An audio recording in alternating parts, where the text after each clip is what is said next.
journaliste, j'écris pour le journal Le Point. Moi, j'étais un peu impressionné parce que quand même, face à tous ces gens qui travaillent dans la vigne et le vin, j'allais pas leur parler du millésime, ils en savent bien plus que moi sur le millésime. Mais simplement, je voulais leur donner un point de vue un petit peu plus distancié sur le vin et sur l'appréciation qu'on a des vins de Bordeaux.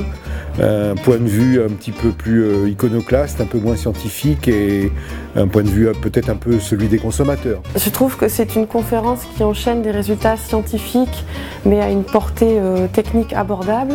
Le millésime 2016, c'est un millésime de contraste qui a un bel équilibre, une très belle trame tannique élégante, tracée et avec un aspect classique dans le bon sens du terme. Et c'est un vrai millésime de climat qui a permis de faire de très belles choses sur une grande palette de sols. C'est des données très précises sur le millésime 2016 avec une approche de technique innovante qu'on voit rarement sur ce genre d'intervention et qui en fait toute la qualité. Je suis ingénieur agronome et œnologue, donc viticulteur, mais avec des pratiques un peu dissonantes dans la mesure où depuis 2007 j'ai déposé en fait le brevet de vinification et d'élevage de vin sous l'eau. Et où depuis 2008 je pratique en fait des immersions de cuves qui vont refermenter.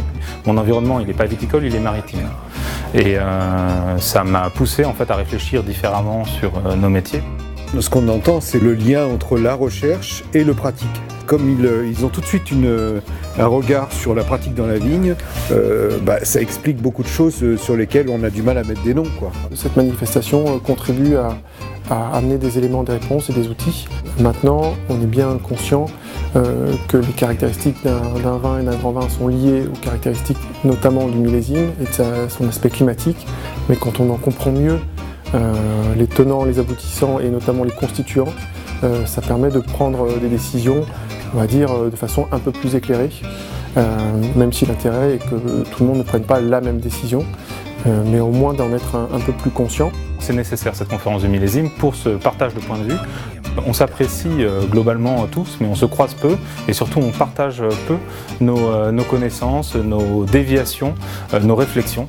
Et là c'est un cycle annuel, en tout cas c'est un moment de faire un point de l'état de l'art, soit en recherche fondamentale, soit en recherche appliquée et surtout un partage d'expérience. Et c'est comme ça qu'on grandit.